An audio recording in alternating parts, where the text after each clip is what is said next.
extended from 12 nautical miles east of Wilmette Harbor to 10 nautical miles northwest of Michigan City, moving south at 15 knots.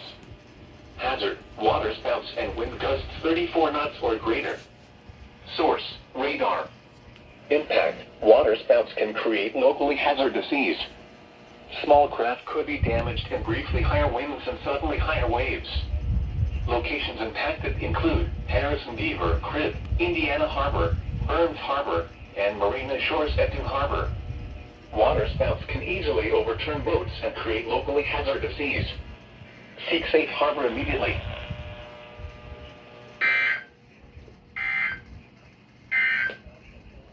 At 7 p.m. at O'Hare Airport it was cloudy.